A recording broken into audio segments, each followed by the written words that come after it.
All right, we back with another one. So, Welcome, Mr. welcome to the Gecko Change, folks. there you go. Mr. Curbow, please introduce yourself. Uh, I'm Steven Curbow out of Tulsa, Oklahoma. I own Harlow Creek, Flora, and Fauna. We specialize in Madagascar, Australia, and the Panama dart frogs, Ufaga mainly. Actually, that's all I keep right now is Ufaga. Let's see, I keep uh, Phylair samnicola, the Riverian leaftail, some Stropherus stuff, both Williamsy and Chryslay, Europlatus sabinawi, the Spearpoint leaftail gecko, uh, Phelsuma cipidian, and Phelsuma clemeri, the neon day gecko, and blue-tailed day gecko. Um, let's see, that's pretty much all I'm currently focusing on dart frog or on geckos. Is those right Okay, there? cool. That's an awesome little Cool. club, man. Really is a nice little group of not so popular species, man. That's Yeah, for sure. nice. Yeah, a good variety too, from stuff that likes to be kept a little more warmer, and Oh all yeah. the way down to like the Riverian leaftails that really can take some cold weather. Mhm. Yeah. Let me ask the elephant in the room. Then, is any one of them your favorite? Do you have a favorite of all of them? Favorite gecko? Well, Joe Hupp asked this question on Facebook the other day, and I said it was the Okay. blue-tailed day gecko, Phelsuma cipidian. I just first off, the male is super attractive. I mean, that gecko is just a beautiful gecko, and they're very curious and they're fun to watch. And really, day geckos in general, because they are fun to watch. They Yeah. do a lot. They'll communicate with each other, chirp and whatnot. Like I'll hear the neon day geckos chirping all the time. Yeah. I've never heard the Cipidians chirp, but they're capable. Okay. My intermediates, they chirp all the time. Well, the female's always chirping. I always thought it was my male, but I went in there, I was looking up I was like, is the male bothering the female? Went in there, no, it's the female bothering the male. I Yep. was like, all right, whatever. Like, but yeah, she makes her little chirps at night. I was like, all Oh right, yeah. cool. Now I I'm I waiting th- for the bachelors to start chirping. They oh chirp yeah. loud. They chirp like birds. Oh yeah. And, Boy, I That's got yeah, cool. today. This motherfucker growls. Talk about chirping. This thing, I almost threw him and ran for the door. Oh man, yeah. all right. So what drew you towards your Platypus genus? So with Europlatus, I mean, it's the camouflage that everyone loves, right? Yeah. Like with your Ebanawi complex, they all look like dead leaves, and your Fantasticus will have that dead leaf look too, but a little more sun rot, and the lichens and stuff like that. And then your mossy leaf they're the king of camouflage. I mean, there's nothing that is And those that's seeds. yeah, they're just incredible. I mean, when you see a mossy leaf tail on the tree and you can barely see that fringe, because they have that Yeah. they flare out that skin or that fringe right there at Yeah. the end, and it's just flush. I mean, it's a seamless transition between tree and Yeah. gecko, and Amazing. oh Yeah. yeah, I'm it's about to say, do you incredible. even see the gecko? That's the question. You're like, yeah, it blends in. Like what gecko? There's no Right, gecko. yeah.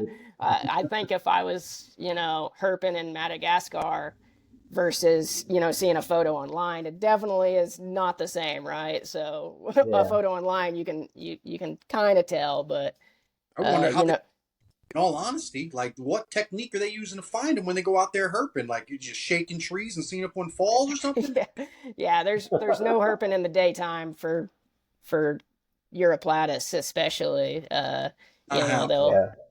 go Get out them at all to night and acting. spotlight them. Got to be Yeah. realistically. I mean, all jokes aside, it's got to be the only way you can find them because I mean, you could put one in a 18 by 18-inch box and not see the damn thing. Oh yeah, Yeah. absolutely. Give it a whole Uh, rainforest. You good luck, right? yeah, exactly. For sure. I mean, yep, that's All right. it though. It's that So camouflage. yeah. So for your Ebonale, right? So what is it? So does the care from a baby to an adult does it change, or is it kind of like streamlined? It's pretty streamlined for me. So I only currently breed Europlatus ebanaui, but I've worked with Fantasticus and Sicerae and bred them both successfully. But I'll just talk a little bit about ebanaui and how I care for them Yeah, from hatchling yeah. to Talk about what baby your or experience hatchling about. to adult. So from the when they hatch in the incubator, I like to wait for the first shed before pulling them, and then once they shed, I'll put them into the 32-ounce fruit fly containers with. I use my substrate. I'm not a paper towel guy, and then I'll dump in quite a bit of springtails as a cleanup crew for them with a couple of sticks, and sometimes I'll throw in a plant called Begonia glabra, which it's a weed, so and it'll grow in anything. Uh, Okay. and then I place them under my UVB, which is 6%, and just mist them a light mist daily. So for me, I like to is if the substrate is too moist 24 hours later after misting, I'll mist less, and then if it's too dry, like you don't they can take pretty dry, but you don't want to just dry them out completely. Or on the flip side, overspray, which can be worse. Yeah. And then Okay. from I feed so like Heidi Eye fruit flies to begin on babies, and then once they're taking the first couple Heidi Eye fruit flies for a couple of weeks, I'll move them over to red runners. Red runners All are my right. Okay. yeah, yeah. Red runners are my favorite roach to feed because for most geckos, the red runners are pretty fast, and Yeah. Yeah. the geckos can typically hunt them down with success. I didn't know Ebony would actually move that fast to catch one of those red runners. Those Well, things are lightning. they are, and that's actually one reason why I keep them in a 32-ounce fruit fly container to begin with, is Yeah. so they have So they can easier see it. access to food. Yeah, Yeah. absolutely.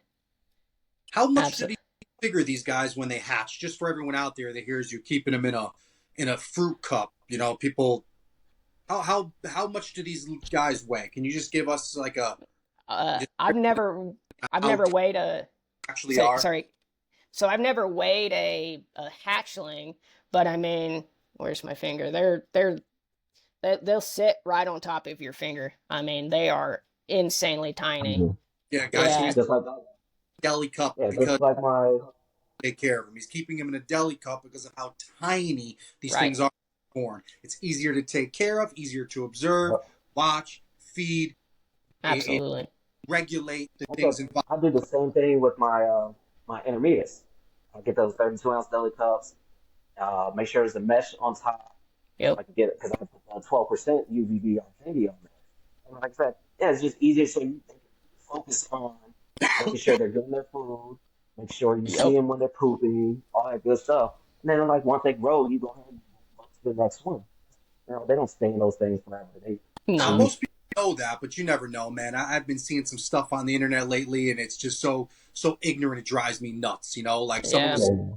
hatchling in something, and then there's 25,000 people attacking the guy because he's in a court, and Yep. some idiot assumption that that's what he keeps him in for life, and it's just like we're not going down that road. Right. We're not setting anybody up for anyone to get on and ride and nag anybody. We don't Yeah. do that. Yeah. Yeah. Yeah. So as So far, sorry, go ahead. go ahead. So as far as once they're once they're hitting that 3 to 4 months of age, they can go into something like an 8x8x8, and then from there, adults will go into either like a 12x15 or a 12x18. Just depending on what enclosure size I have available at the time. Definitely larger is always better. But again, on the flip side with these animals, it's you want them to have easy access to food and whatnot. So uh, when you have them, when you have a large enclosure, you definitely, I feel like you have to feed more. Like with my Ufagla pumilio, I have some in a 100-gallon vivarium versus the 18 by 18 by 24s. I'm definitely feeding less in the 18 by 18 by 24s versus the 100-gallon vivarium because there's a higher opportunity to see the food in a smaller enclosure versus a larger one. Can you cohab these species? Can you keep groups, or how do you keep as far as the day geckos go? the species in general? Yeah. So, or sorry, as far as the Europlatus. Europlatus, I've never cohabited Really? with them. I'm not a cohab guy. I'm very single. Very like, it's this enclosure is for this animal. Period. For me. Yeah, mine too. I keep them all. I mean, eventually I'm gonna pair them, but I just like knowing what's. So I'm on the same page. So. Yeah. So even your adults, you don't keep them together. Like, so when it's breeding season, you just keep them for breeding season, and after breeding season, you separate them. Correct. Or do you keep them together year-round? No. Okay. Everyone gets separated in the wintertime. Okay. And then they'll go into their own separate. Okay, and that's just to give the female a break for the male. Oh yeah, absolutely. Okay. Yeah, makes sense. Man, breeding season can take a toll on a female. Well, why don't you that then? Why don't you tell us how you would go about pairing, breeding? I mean, from beginning to end. Like, give us a rundown of what you would do with breeding the Europlatus species. So I'll start at the end of the season. You just exited the breeding season. I'll separate the male and the female, and just start to cool them down. Like for Europlatus ebenaui, they don't need a huge cooling period, but for sure a 10-degree drop is not going to hurt. And then I'll do that from September to about March. And then I'll start to, sorry, I get a drink. I'll start to pair them up in March and increase their temperatures and start to mist more and whatnot. And then from there, I keep them together. I know some breeders will separate them. But for me, I feel like I keep an eye on specifically the male, because you don't want the male to start, they can be so interested in the female that food is just not on the table for them. Yeah, he's just ready to go. He's like, yeah, it's good. Yeah, food, he's ready to fire off. Yeah. He just he just spent 4 months chilling, Yeah. He's ready. So your temperature drops, right? Oh, no, so what are your temperatures for regular, like your normal temperatures, and then what's the temperature drop? What does it go to? For ebenaui, I tap out at 82 degrees. They come from a warmer, drier climate than, say, Sicarae and Fantasticus, so they can definitely take a lot more heat than Fantasticus specifically. They're so delicate, it seems like. But yeah, so 82 degrees capped out, and then out in the winter time, I'll cool them to 60, low 60s. Low 60s is about as cool as I'll take them. Okay. Do you you give them a little hot spot, or is it just naturally warm in your room? It's natural. It's pretty warm in the house in general. So right now they're on the top shelf. During the winter time, I will take them down to the bottom floor level to where it's a little cooler. Yeah, because heat rises, so you put them on the bottom where it's going to cool. Makes sense. That's cool. That's stuff right there. You don't have, dude. Those things are so hard to find. House is probably crazy expensive with one. Yeah, it's probably like a mill.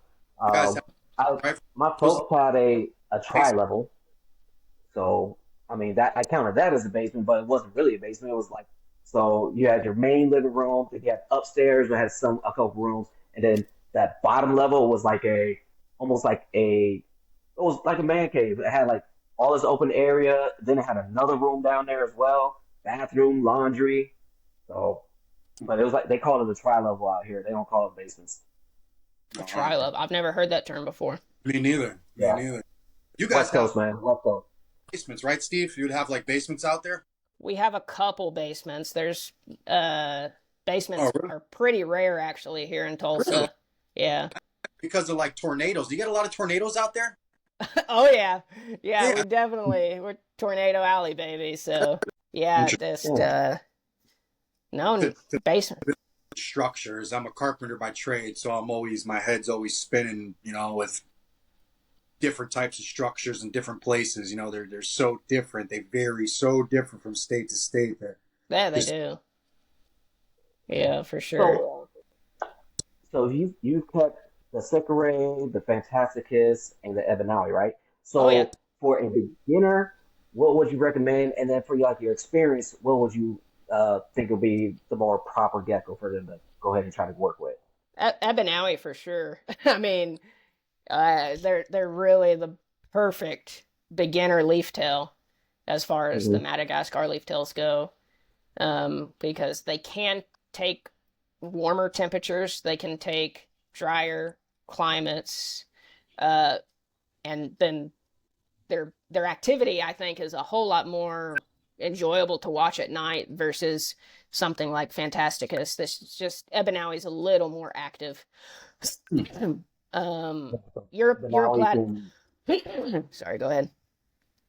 So Ebanawi is more keeper friendly toward like that keeper that doesn't always stay on top of all their maintenance and on top of their care. Like Yeah, they're you know just a you little more forgiving for sure because of yeah that. That's not to say that you can't just, yeah neglect the temperature because last summer I had my geckos on the exterior wall, and the first heat we got, it I lost some because of that. yeah. We told them Um, rough. you yeah, learn, man. just You yeah, learn. for sure. And so next day they were against or the other side of the wall, Mm. and Yeah. but yeah, just gotta you still have to be careful with that temperature Yeah. increase. Now Yeah. you also Europlatus guntheri is kind of in the same category, I think, as Hmm. Ebanawi. I think they're Hmm. also a pretty decent first time gecko or first time leaf tail gecko. Yeah. They What, also like it drier. They all sorry, I can't. What was what's the that? common name of those? I never heard of that one. What's the common I, name? oh, I do not know. I know what you're talking about. I've seen a couple people have them. They're just not real popular in the hobby. I don't I've know. never, I mean, I've yeah. never even heard I of mean, one. they kind of look like a Ebanawi, just not they don't have that crazy shine to them like an Ebanawi does. No, no, Yeah. Huh. they're definitely not. They're a lot more. Sorry, we're gonna have to edit that one out. They are okay. What did you say, Jason?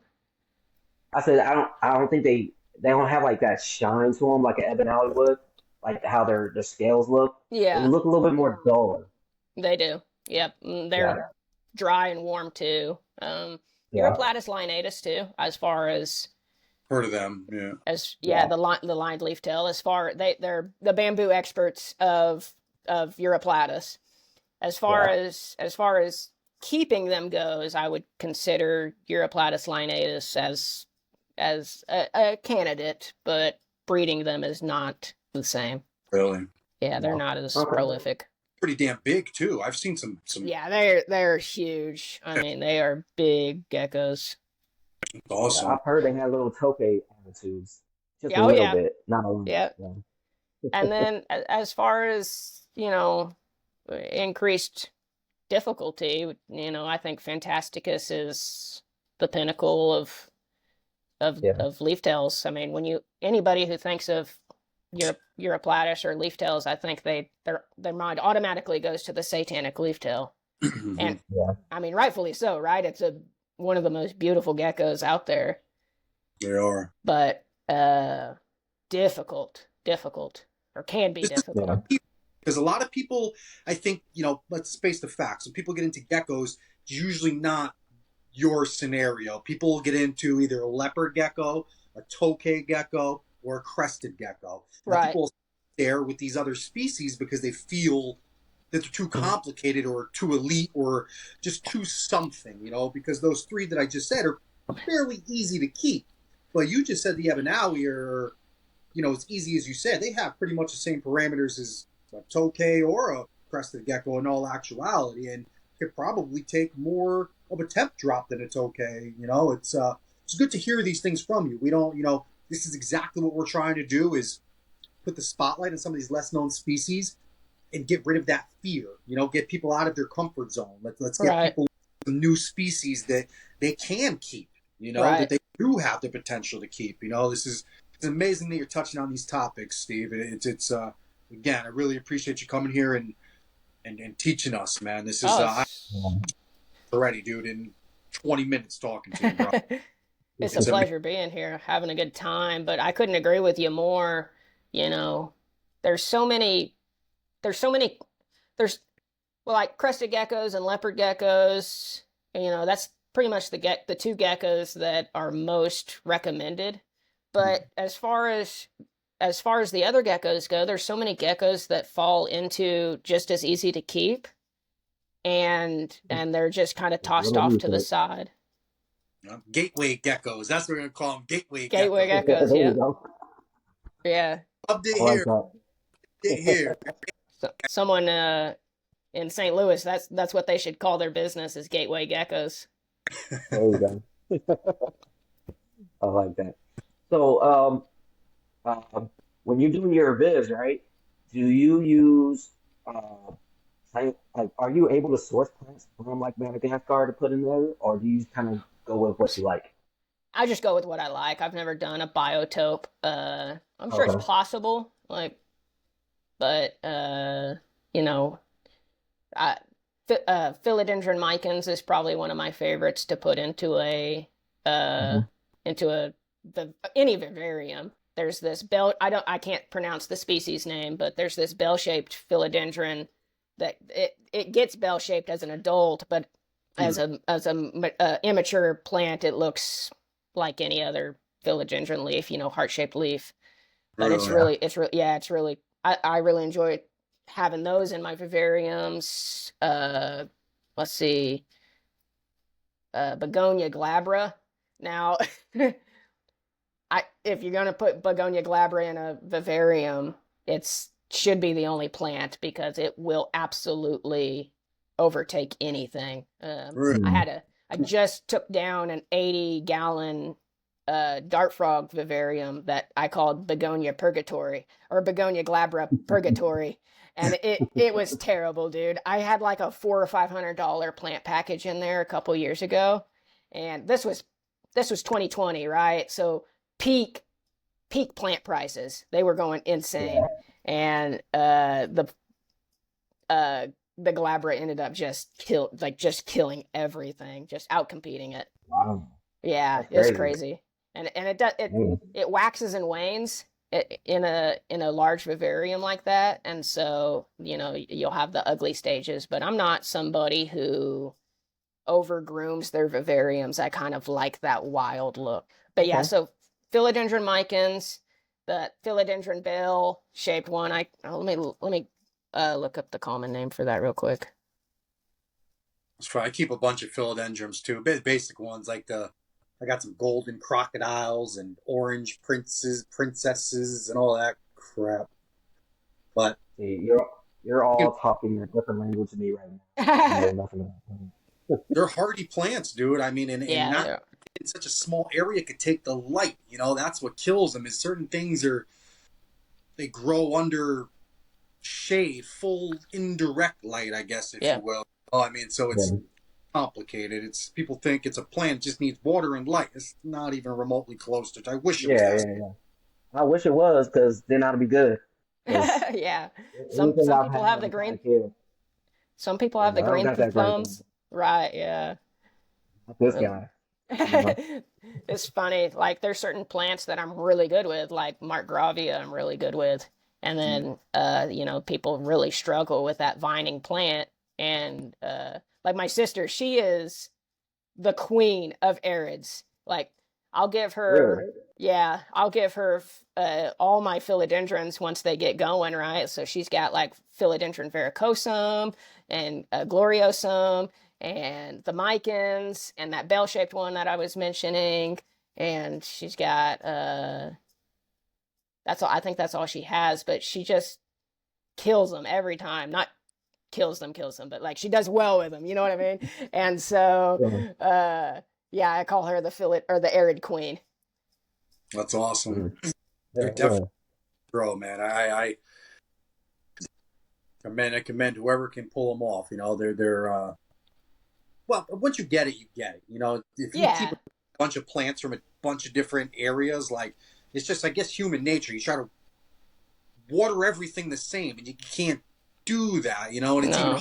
harder to do when you're yeah. planting barium, and you know you got to plant certain plants higher Yep. and less upstream. I mean, there's a method behind the madness, you know, and it takes a lot of trial and error to get it right. You know, unfortunately, you can't grow everything like a pothos. You know, it's that's cool though.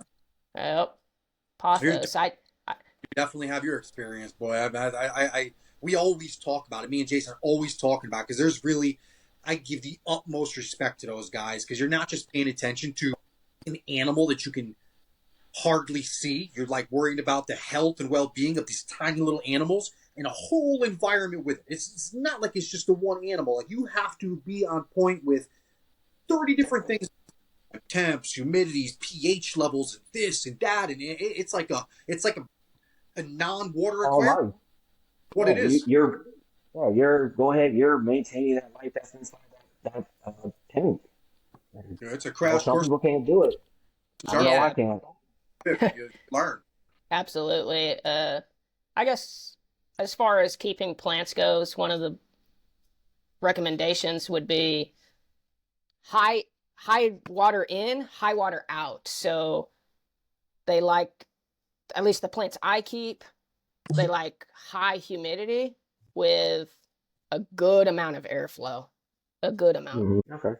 So when you're building your viz, right? What's like your thought process in going to that? Like, Yeah, so for me, I I always want to create something where I think they're gonna walk or be active in. And so mhm. uh for to do nocturnal animals, it's a little more difficult, I think, than, you know, a diurnal or something that's active during the day. Yeah. But yeah, I always like to think where they're going to walk, where they're going to have their activities at, and try and create what's the word I'm looking for? Like interesting opportunities, I guess, for them Uh-huh. to show their activity. Yeah. Stimulate their minds, get them going, get them Yeah, moving. It's like awesome, man. Keeper, man. I admire you, man. I wish everybody would think the way you do, man. You know, I admire. I really do. I genuinely admire. That's awesome. To plan ahead like that and think of the animal's well-being and stimulation, you know, when it's convenient for them and not us, that says a lot about you, man. That's I appreciate that. Thank you. Yeah, for sure. Like uh, you know, I guess as far as the outlay of the vivarium, you I will go from back to front, right? And so Mhm. I make the walking area or the activities where the sticks and whatnot towards the back, and then the leaf litter will be up front. That way, it's easy for me to grab the eggs and whatnot. Because you So they definitely go, don't want to be. Sorry, go they ahead. lay under the leaf. Yep. So That's they'll okay. So they don't need like another little lay bin or anything. They just go right under the leaves and feel secure right. enough to do that. Okay. Yep. better than a Yep. Nice. food. What's that? It's better than a food dish. Yeah, Yeah. for sure. So you put isopods and springtails in those? Oh yeah, so for Yeah. sure, isopods and springtails go in all my vivariums. I do Okay. bioactive. Yeah. That's a hot word in the dart frog community, but uh, It's a hot word yeah, everywhere right now. yeah, everyone's So doing bioactive this, bioactive that, and it's like, yeah. you know, Do the, you ever see those isopods or anything trying to go after eggs, trying to eat those eggs. And I've never personally had that happen before, but I know Mhm. others have had that experience happen. I think mostly with duds, but Okay. I've never had.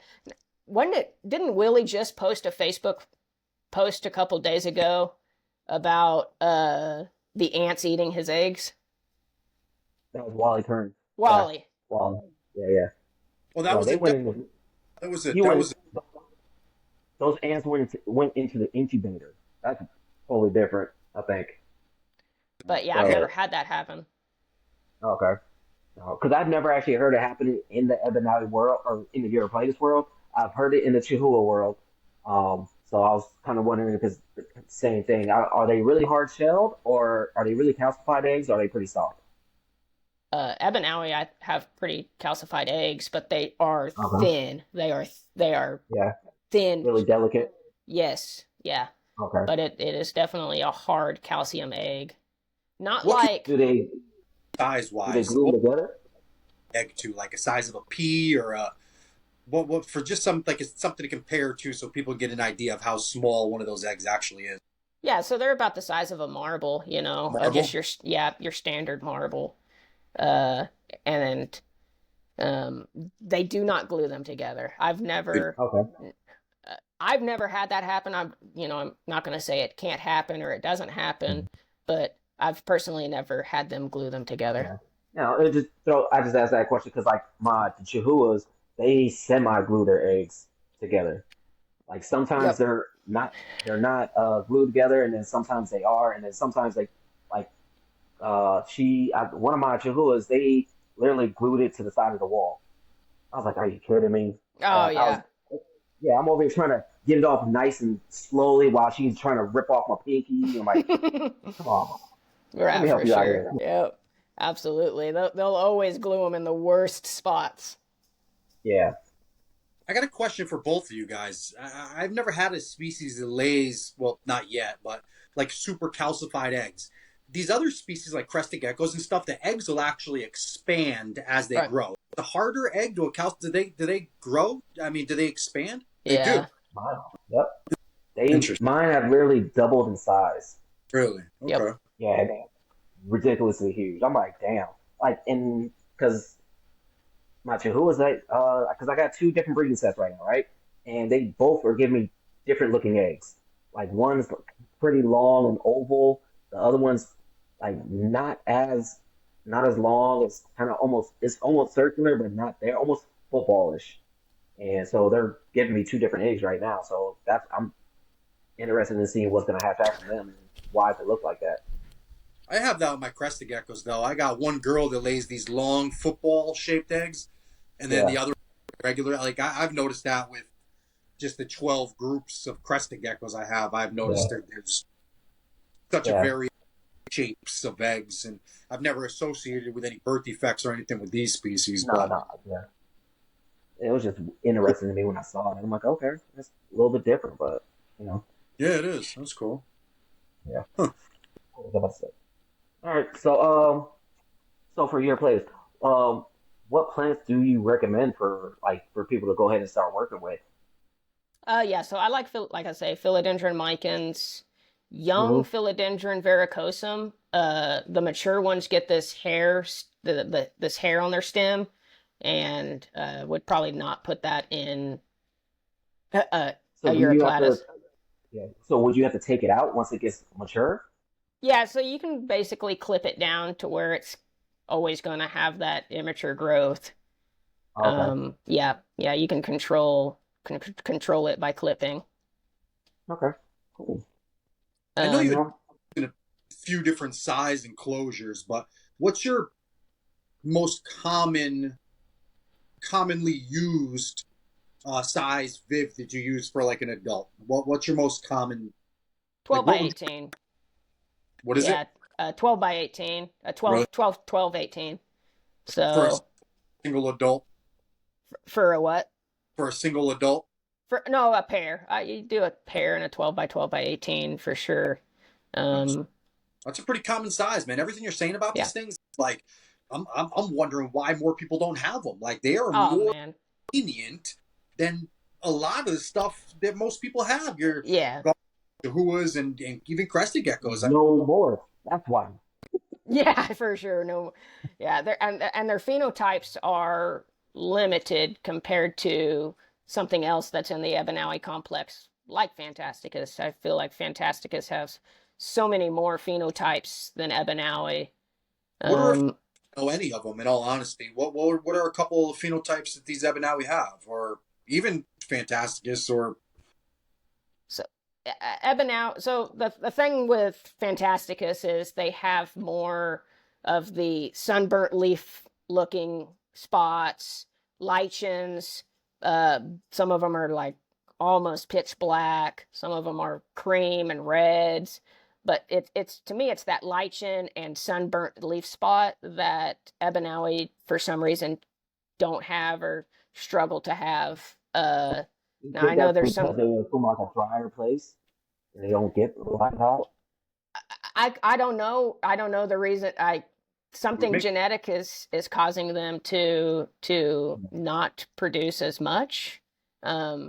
Now there are a couple of like there's a couple people who are working with that blotchy Ebanawi. You'll see it on Facebook every now and then. I'm going to But check. Yeah. what's that? I said I'm going to check it out for sure. Yeah, Yeah.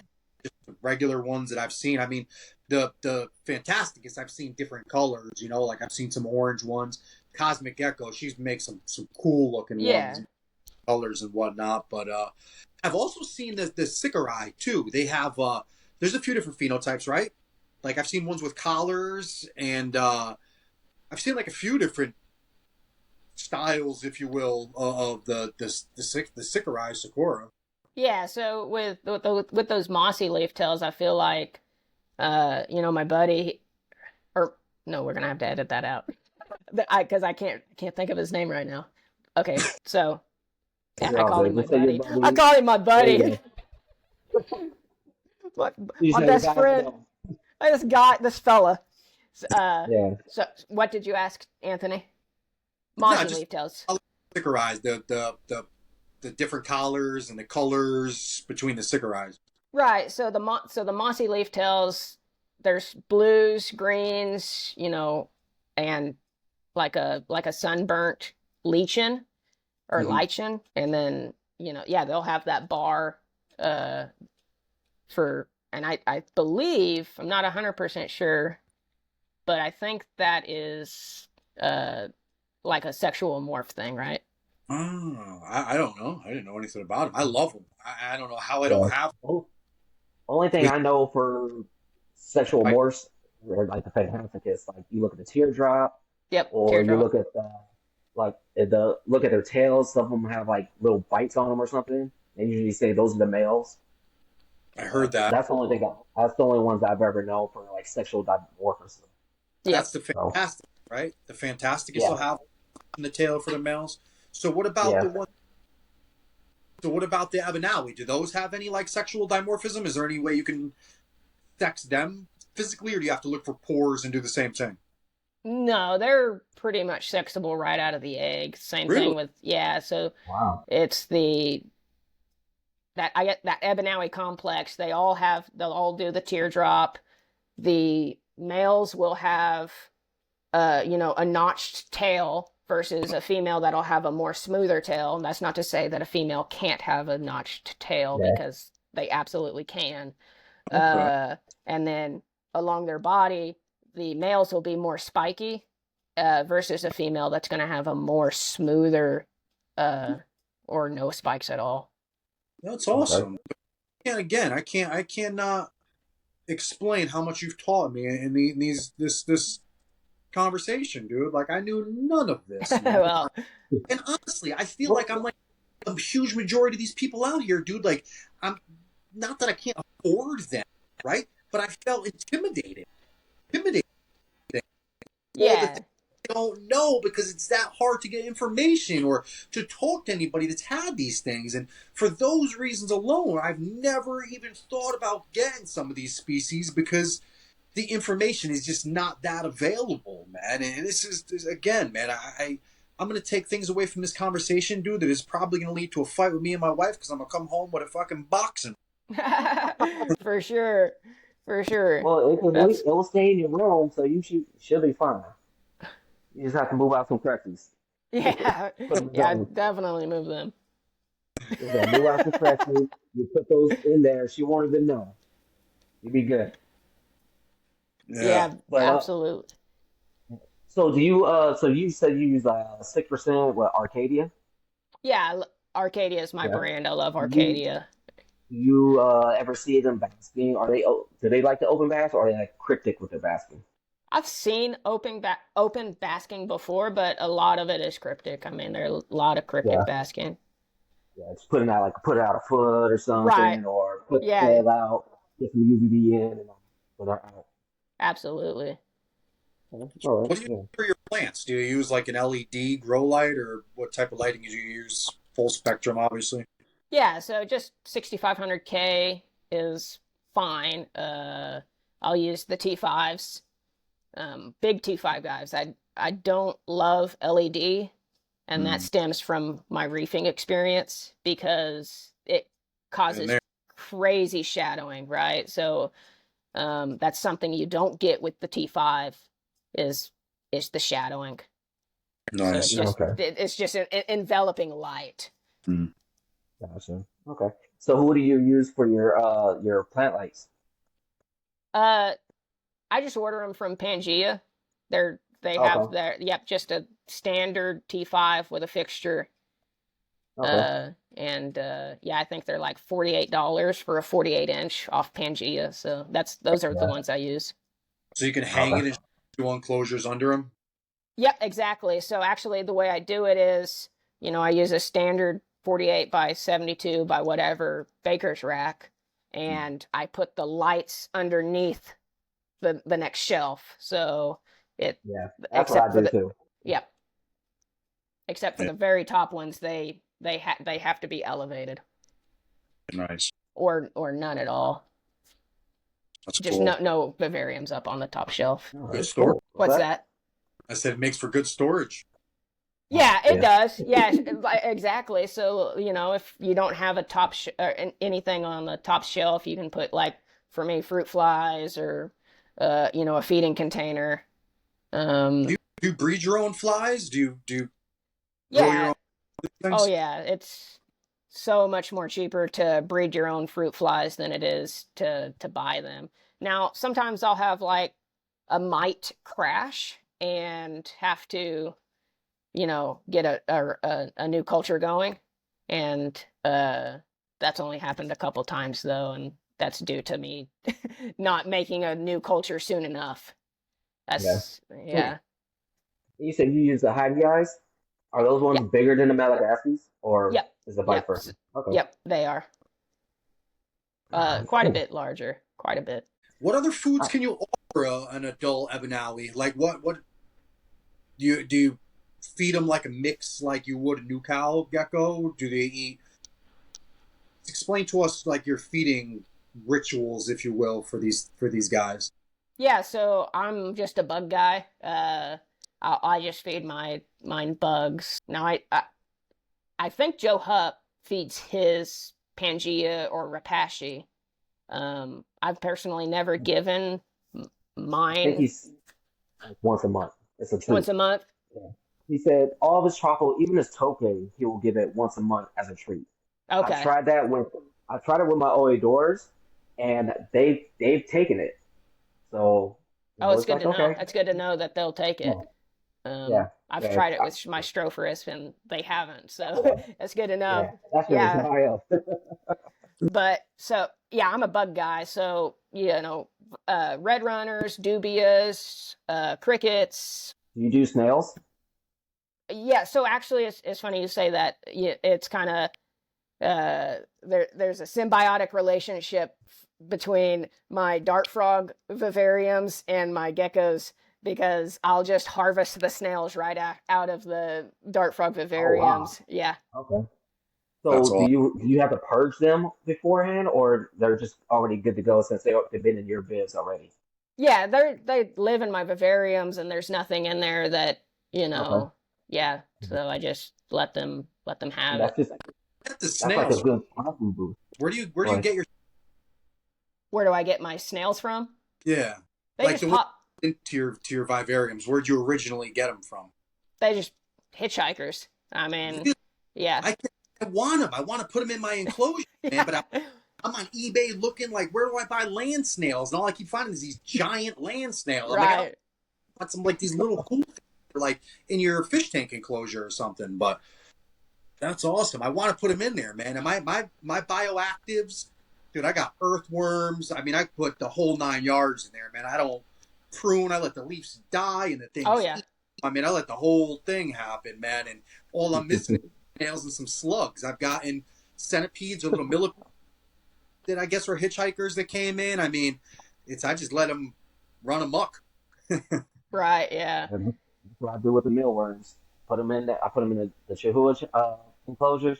Let them go. I bury them inside the soil, and Oh then once wow. they're old enough, and then once they become adult, then I got them in there. They eat all the poop for me still.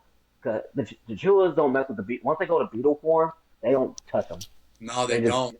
It's funny yeah, you they're say like either. yeah, Well, uh, they have a good defense mechanism. A yeah. dark, They'll spray them.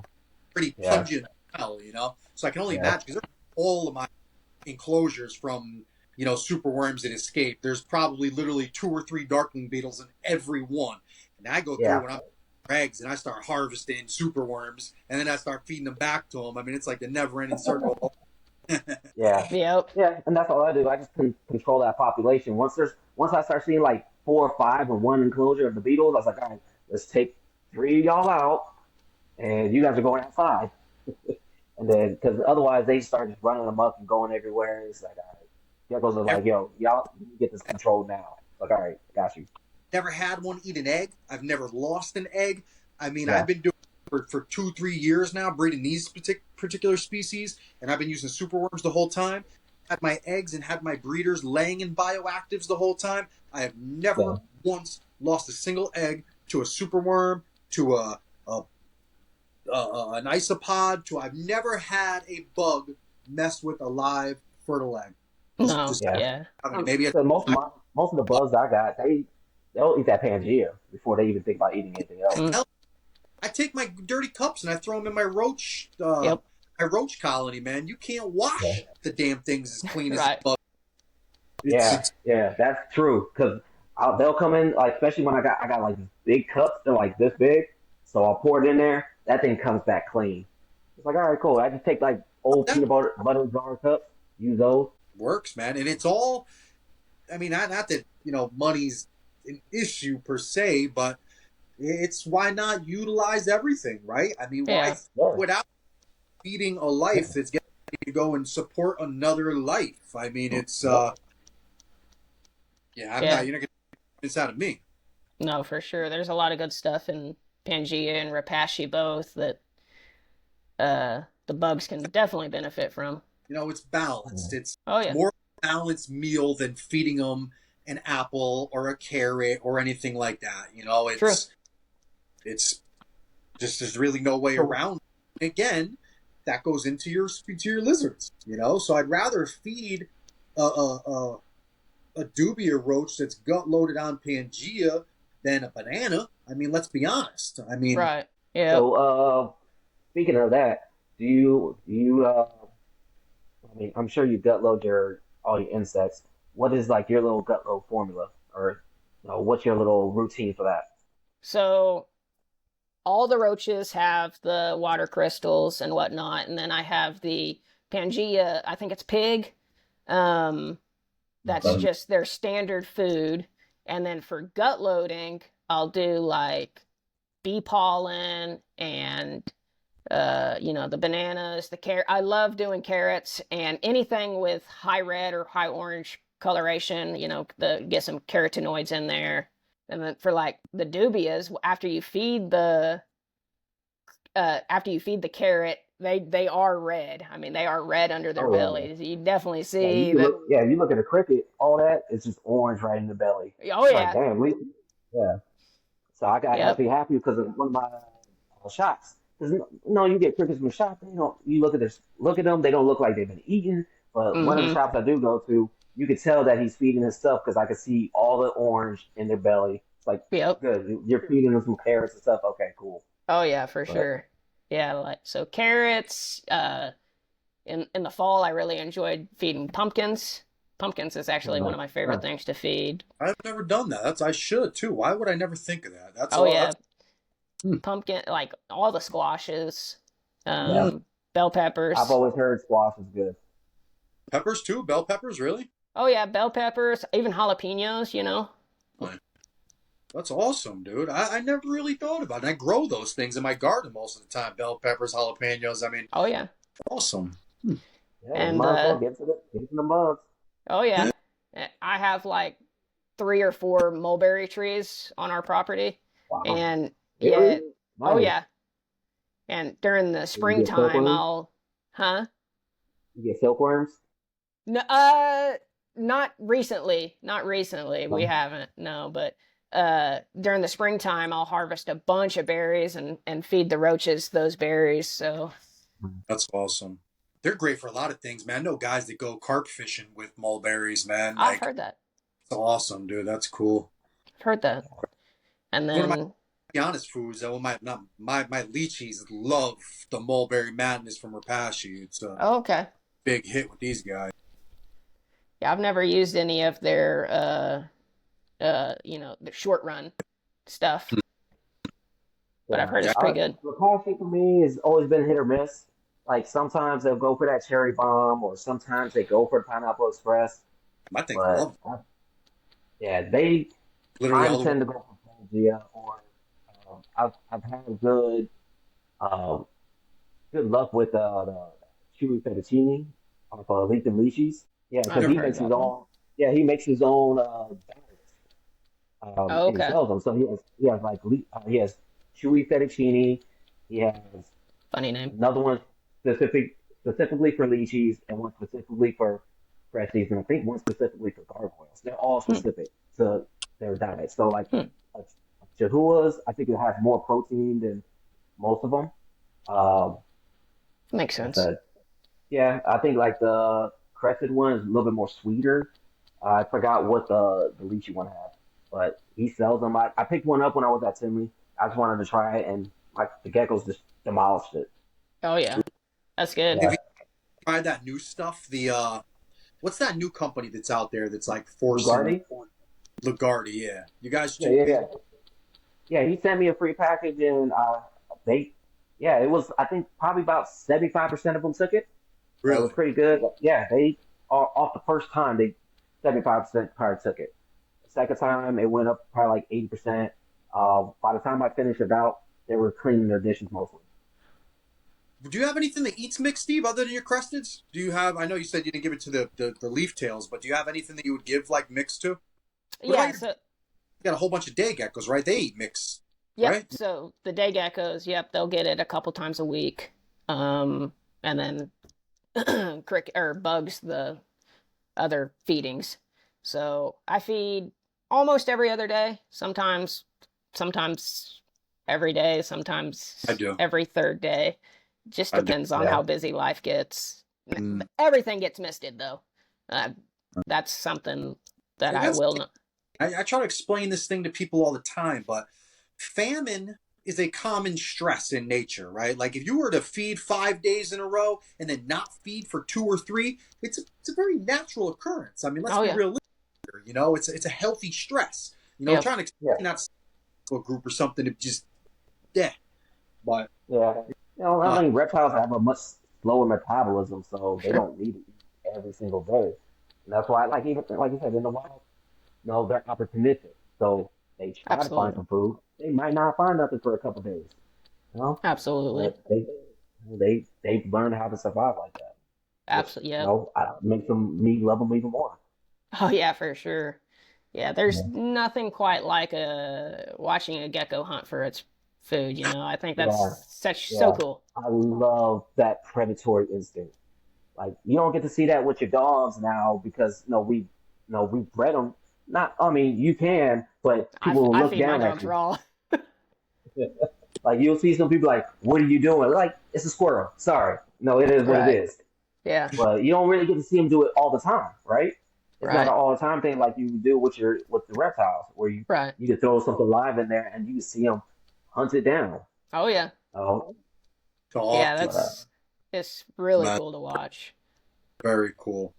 I think a lot of yeah, people too, like when a lot of people, not bashing anybody because everybody has their own style, but when people overlook the whole bioactive or planted experience, I guess, or planted way of keeping animals, you don't get to experience the full nature of the species, man. Like, a lot of these cool colors and things we look at aren't just for mating and breeding. They're Right. like these things. They're for hunting techniques. They're to camouflage themselves, to movements, to stalk prey, to Oh yeah. attract. There's a lot more involved with these animals than just a pretty gecko in a plain box with a paper towel. Like if you put them in a yeah, holistic environment, you're more apt to see them do more natural things. I mean, Oh, whether it's hunting or mating or anything. I mean, you can right. see an animal do more of its natural instincts. I mean, I sound like an idiot. I can't get these words off my tongue, but they're like to see an animal in its natural environment is much more pleasing than to see one in a box with a paper towel. Man, you can really see what an animal's about. It's yeah. and I think a lot of people miss out. They really, really think it's a headache, and I can't be more adamant when I tell people how much easier it is to keep a gecko in a fully planted vivarium Oh than it yeah. is one in a 6 quart container. I Yeah. clean these 6 quart containers 2 to 3 times a week because I can't stand the smell of Yeah. gecko poop drying. I haven't cleaned anything other than the front door on the glass in these vivariums that I have since I set them up. Like, I Right. mean, the older they get, the longer they're there, the less I got to clean. The Oh more yeah. scales grow, the more the isopods breathe, the more Yep. everything gets in sync with each other, the less I got to do. Oh yeah. Absolutely. I mean, it's really not even an argument. I don't think that if anyone ever tried to tell me that keeping a gecko in a 6 quart container with a paper towel is better or easier, or I'd tell them they're fucking nuts and conversation's over. We're not even talking. I've done both. And you tell me because you're trying to justify your own way of keeping, and that's not what I'm trying to do. I'm not trying to judge anybody. I'm telling you from my experiences, it is absolutely, without a doubt, 10 times easier to run these than it is a bin. And then people say, oh, they're too heavy, they're this, they're that. We're not 10-year-olds. We're all grown-ass men. You can't pick up a 40-pound load. You mean to tell me to bend it down and pick up, a 6-quart bin? I mean, I get it, but listen, we could go on for hours about this one. I'm not, because someone's going to get offended. I'm not trying to offend anybody. It's just, we all know the deal. Plant it, somewhat bioactive enclosures are total light years difference with maintenance than paper towels and Yeah, there's definitely a time and a place for paper towels, but absolutely use them both. what's that? I said absolutely. I use them. Yeah, for sure. So, when you're trying to what is the word I'm looking for? You tell me. Yeah. Like I Great. think maybe like if No, you're like trying when you get to a wild caught in, you need to Quarantine. I could quarantine. not think of that word. I could not think of quarantine. So, anyways, okay, exit that out. There really So, is a million perks to them. And I'm not trying to bash anybody. I just believe as keepers, they should oh not be they yeah, should not be any keeper's end game. You shouldn't be racing and raising geckos to get to a bigger empty bin. yeah, It should ultimately be this animal ends up in a planted vivarium, paired, unpaired. That's pretty much all I'm trying to make. Is it a paper towel and plastic should not be a gecko's whole life. Part of right, it, Yeah. sure. right, yeah, That's a good app. definitely, definitely. I would like to see the gecko community move more towards displays. Yes. So a lot of gecko keepers who do the bioactive will use a specific plants, and that's because they do work, right? I'm not going to say they don't work because they do, but for me, it's just not visually appealing. like with Strophorus, there's so many cool things you can do with that vivarium. And like that Gecko Landon guy, Gecko man, Lando? Yeah. yeah, Lando, dude, he has those Strophorus Elder threw something quick together, right? But it still looks really good. Hmm. And Yeah. I think that's a good example of it doesn't take a ton of time or resources to put something that looks naturalistic together. Really Yeah. doesn't. The gardening Yeah. center at your any Walmart, Home Depot, Tractor Supply, and for Yeah. $15, man, you come home with enough plants to plant 5 enclosures, man. I mean, Yeah. absolutely do not, man. You're absolutely And, right. It's not. and you're talking about Gecko Lando, like he did his research on it. He knows they're a spinifex gecko, so they Right. need those Yep. to in order to kind of survive. You know, and so he did what he needed to do to make sure those geckos are gonna be able to thrive, make them Oh feel yeah. comfortable. And all I think he said he got something off of Amazon for like a couple bucks. Right. Boom, boom, boom, boom, good to go. I was like, yeah, that's how you're supposed to do it. It's Yeah. hard to do when the animal is your point of focus and not you. When the Hmm. animal is your point of focus, like I said, things are different. You start thinking about the animal and not your convenience, and rather the animal's well-being and sanity, if you will. Things are different. You go two different Yeah. routes. Yeah, It's exactly. For sure. And that's what, Just yeah. start looking more at the planted setup, the display setup oh yeah. for the animal's well-being, but not for nothing. I mean, dude, my grandma's 83 years old. She looks at these things and loves them. She can't get over it. It's Right. like a rainforest. It's cool, man. It's not. It's Yeah. And I that's a feel good way to so. get people into the hobby, letting them see something that's so beautiful that you design, and you're like, well, what's in it? Don't worry about what's in it. Just look at it right here.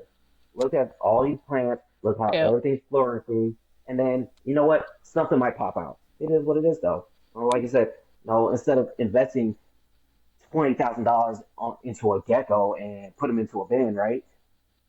Invest into that tank, invest into the plants, invest into the soil, Yep. the whole biosphere of that tank.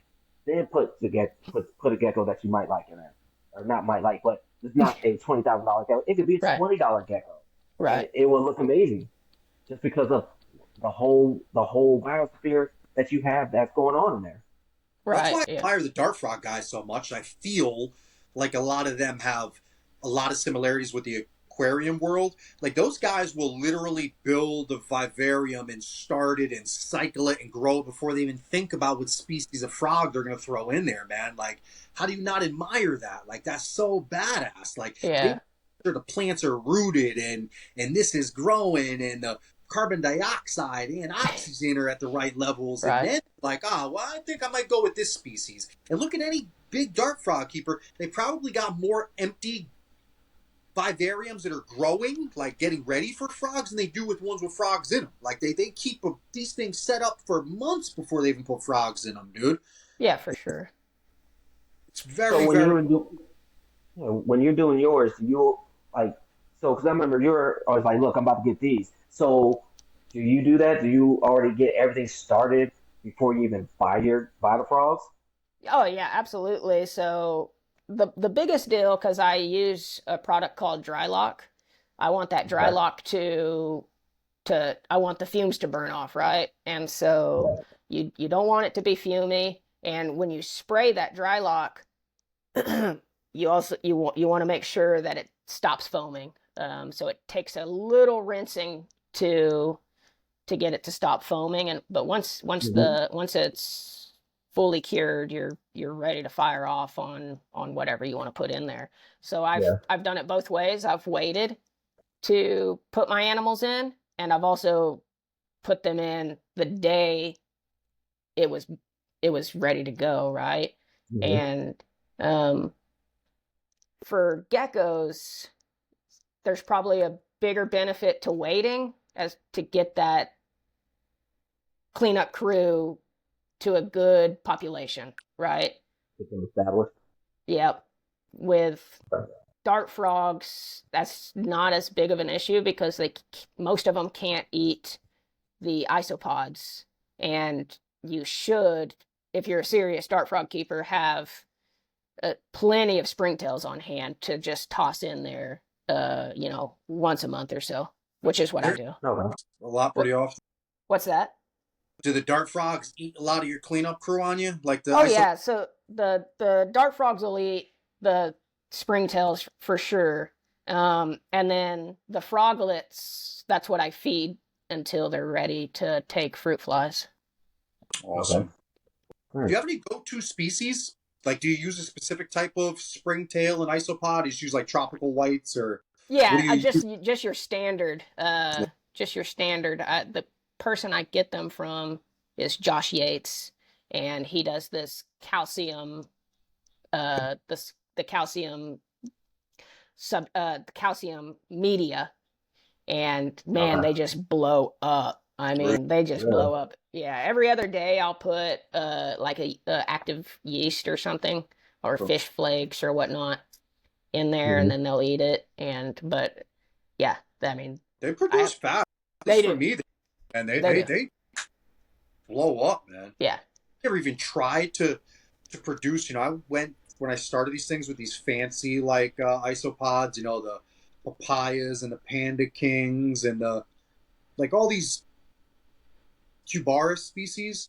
Oh, okay, yeah. Somehow, somewhere, I got dwarf whites. Dude, they're in every fucking enclosure I have. I got hundreds of dwarf. Yeah. Shit, I'll never have to buy another isopod again. Right. Yeah, for sure. No, Once they get going, you just bought some. Yeah. Well, no, I bought some powdered oranges for my buddy. He breeds them. Oh, Yeah.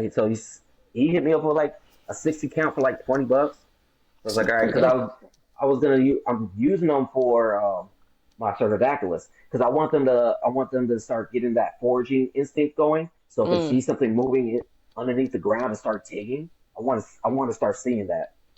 So that's the reason I got those isopods to go in there as well. Nice, yeah.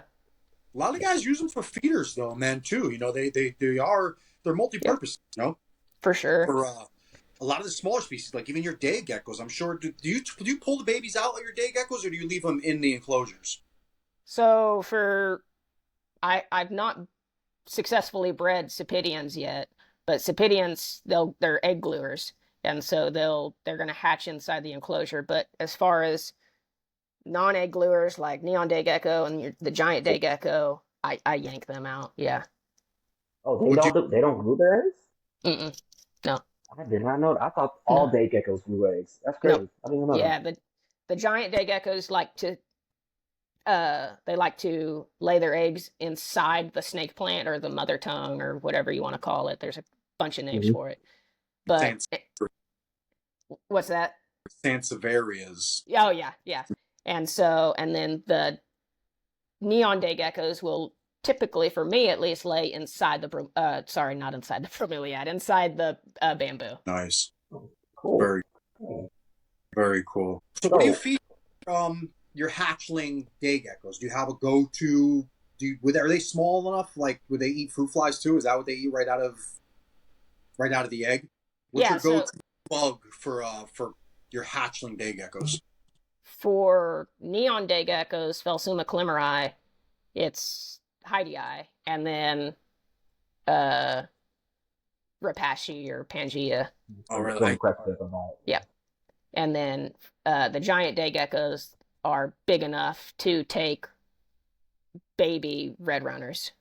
Really? So Yep. there's a significant size difference in the hatchlings of the giant day geckos and the blue tail ones, or Yeah, so a neon day gecko, man, it's tiny. It's tiny as a baby. And then the giant day geckos, I'd say, are probably about 3 times larger. so the giant day geckos are like the ones they call I'm not familiar with these things, so please bear with me. I Yeah. apologize. But like the crimson something, they'll have like the red spots on them. That's a giant day gecko, right? Yep. So yeah, there's a couple more out there right now. The crimson, high reds, the blue bloods. Excuse me. Blue That bloods are like $10,000. Yeah, that paradox, crazy Yeah. gecko. Do you know how many species of day geckos there are? Oh, I could not tell you off the top of my There's a head. lot. No. Yeah, A there's lot. quite a few. Huh. A good friend Yeah. of ours, Kyle, over at Cool Geckos, he's big into these, certain species of day. Jason knows them more than I do. The Yeah. species The of gecko. clemorize. He likes the clemorize. And he's he That's the he one. Yeah. Yeah. They're cool, he dude. does amazing things with those day geckos, man. He's a day gecko whisperer. Yeah, exactly, for sure. That's cool. That's cool. Yeah, day geckos are across the board some of the most interesting geckos to keep in a vivarium. I mean, the communication factor that they have, the personalities are almost all different. It seems like, and they're super curious, so super curious animals. I'm surprised I don't see more keepers. They keep them, man. That's another one I didn't mention before when I was saying your our gateway geckos. Your crested Yep. geckos and your leopard Man, geckos. I'm actually you know, shocked to talk about it more because they're because everywhere people too. like to hold stuff. That's why. People like to Yeah. hold things, and you're not going to be able to hold it. No. That's why. Well, They'll.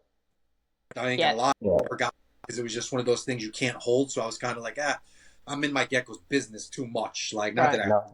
hold up, but I'm in it. Those ones are a little bit harder too. They like to slop off that Yep. skin, and they're just crazy fast, and they're escape artists as well. Yeah, people open up their tanks and gone. Huh. Better So get that little fish net out. Start trying to find it.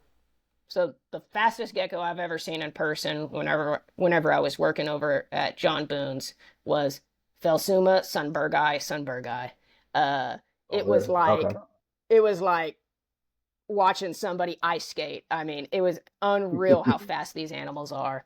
And Yeah.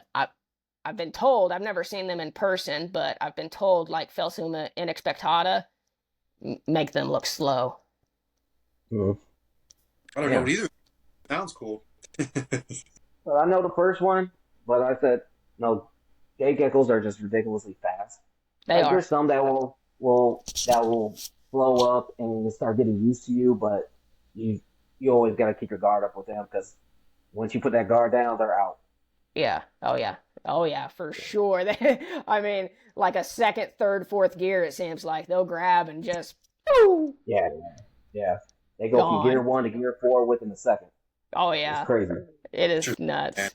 And like I said, I see them for sale everywhere. Like every Yeah. Petco and pet store has Well, at they least a do. half dozen at any They given still time. they still get wild caughts in too, right? Yeah, they do a Really? lot. Yeah, they Why, still get wild caughts. why would they still be bringing them in? People keep buying them. Oh, I guess. I'm Well, they'd have to be pretty. No. breed. I mean, if they're not, if you're still bringing them in, there's got to be a lack of them. What I mean, I don't know. I mean, my logic isn't Yeah. everything. I'm Yeah. I pretty mean, sure. like I said, go ahead. I'm pretty sure giant day geckos are the only ones brought in anymore, right? I've seen some other ones that were wild caught, and some of the smaller ones. I think I've seen an Ornata as a wild caught. Um, I've seen, oh, what's the other ones? There's a couple other day gecko species. Like whenever I'm on Mark Market, I'll see Yeah. a few of them. But it's mostly giant day geckos. Yeah. Like I know for sure, like Phelsuma clemeri hasn't been in brand. No. We haven't seen Phelsuma Yeah. clemeri in the new Phelsuma clemeri in the states for 20 something years. Yeah. By this time, And they're it all was, related. yeah. And there, yeah, it was only a very few that came in.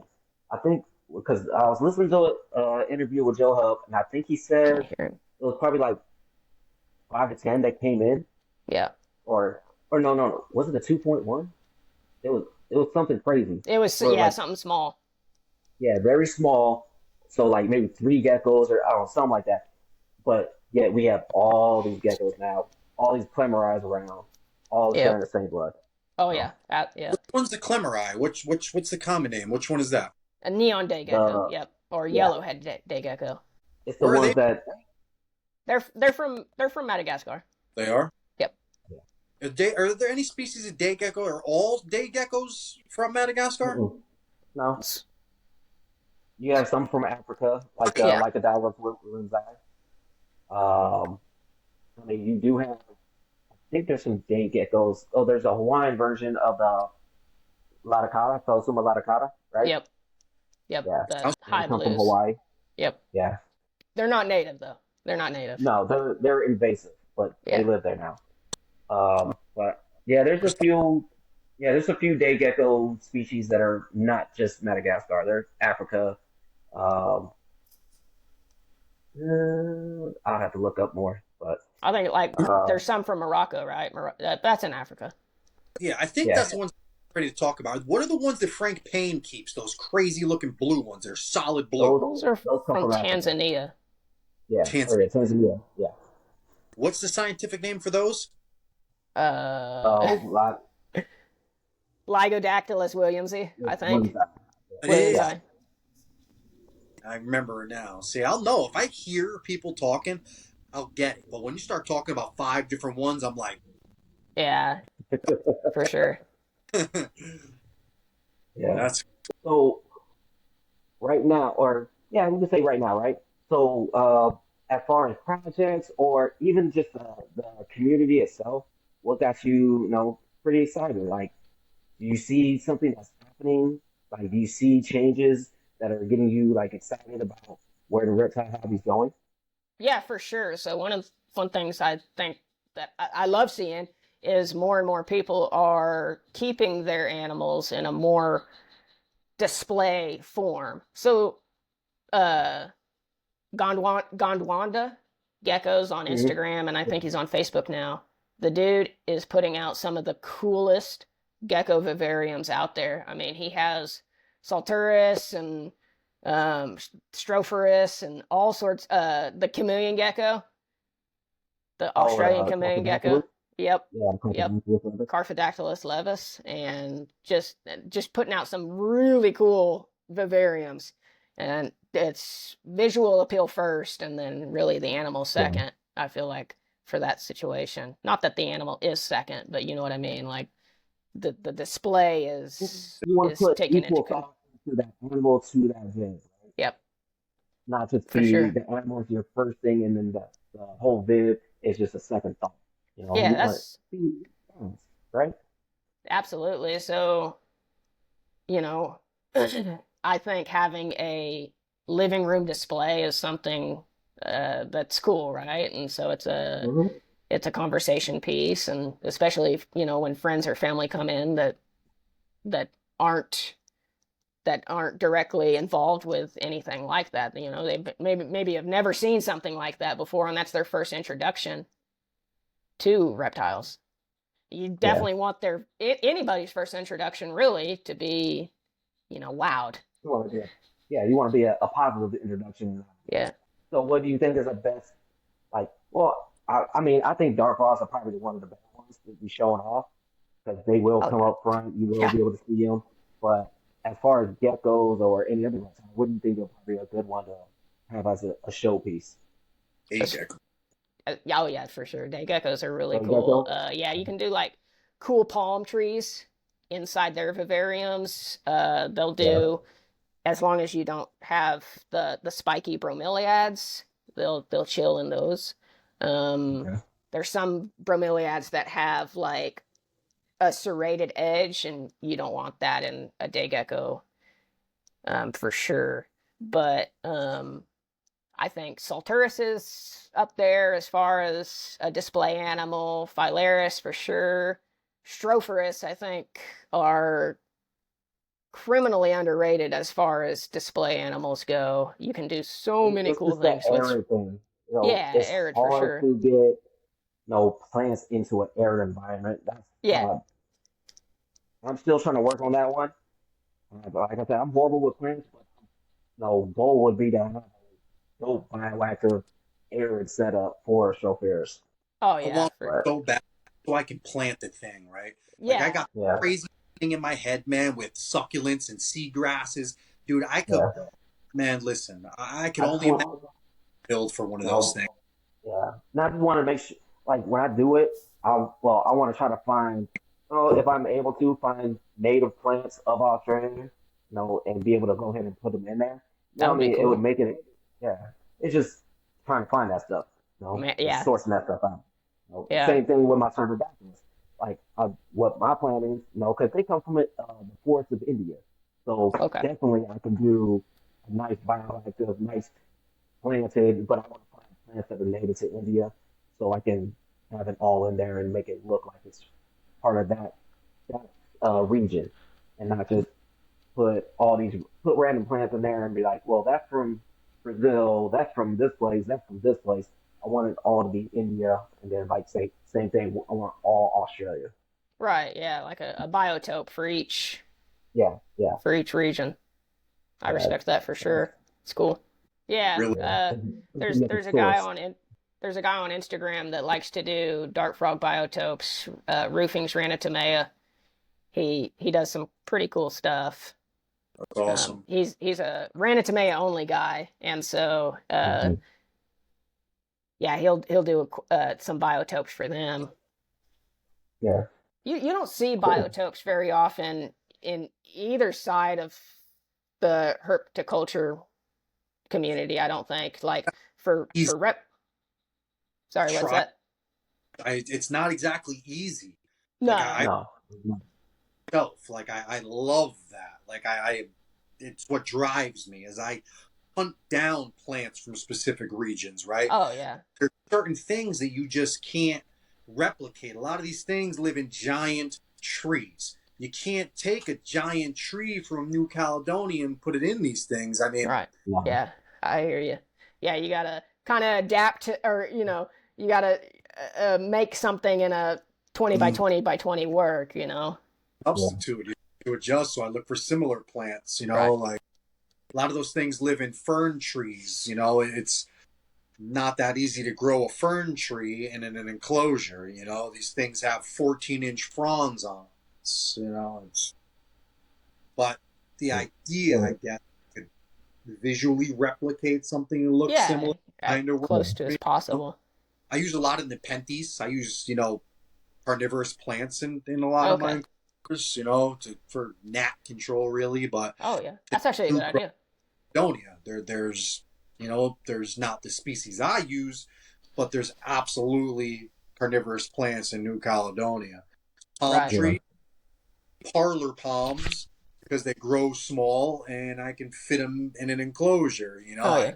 can't use the same type they use, but it's That's it's an actually what art. I use for my day geckos. Is that Yeah. that palm? They grow, man. They work for me, Yeah. man. I got a parlor palm in just about every one. I got on my grow out, my greenhouse table. I've got about 15 on standby. You know, I have palm trees from Madagascar. You guys ever seen Madagascar palm trees? I'm sure I have, Well, just never Fucking on focused on them. on Dave Kaufman's Madagascar trip, I've seen him Yeah. because he did one for Year Platis. He Oh done yeah. when they all went over there. Those and the chameleons. I Madagascar mean, palm, Oh, that's cool, dude. how big will that get? 5 feet, 6 feet, That's Like, cool. and this big yeah, for. It's got these thorns on it, but they're soft. They're super. Mm, yeah, yeah. Like There's different, immature. Or... a few different. I forget the genus, to be completely honest with you. I feel like an idiot right now, but there's a genus of them, and there's a few different types of Madagascar palms. That's just one. This is also a Madagascar palm, a different Same. style, different type. Okay, so not the same species. No, same genus, but different species, I guess. And these Oh, are okay, all. gotcha. I'm getting yeah, ready. That's cool But for yeah, sure. like I said yeah, again, there's if there's a will, there's a way. When I have the chance and the opportunity to get something, endemic, to a place like that, I'm on it, man. Oh I yeah. I, I, yeah. I obviously go with that choice first, but again, it's not always that easy. Yeah. All right, so we're coming up close to the end. So give Damn. us 3 tips to be, just to keep Ebanawi successfully. For people listening that are going to listen to this, 3 tips that you think that will help them out successfully keeping those Ebanawi good and Yeah, alive. probably tip number one is to don't cook them, right? And so, I mean, even though they're heat tolerant, that doesn't mean they can take 90 degrees. I mean, tips. Let's see. Yeah, I think that's pretty much it. I mean, for don't, oh, okay. Tip number one, don't overheat them. Tip number two, don't over supplement them. They specifically the males can get these huge calcium sacs if you don't Okay. regulate their calcium, because they don't have a way to release that calcium like a female does. And Okay. that's probably the two only tips I would have. I don't think I would have a third tip for specifically Ebanawi. You know, Mm-hmm. um, See? don't over water them. Like that's a big deal, I think, for most, if not all, uh, Yeah. animals that like it drier. I mean, you can That goes definitely, either over water or underwater. yeah. There's no happy medium. All right. Uh, Cool. the, Go ahead.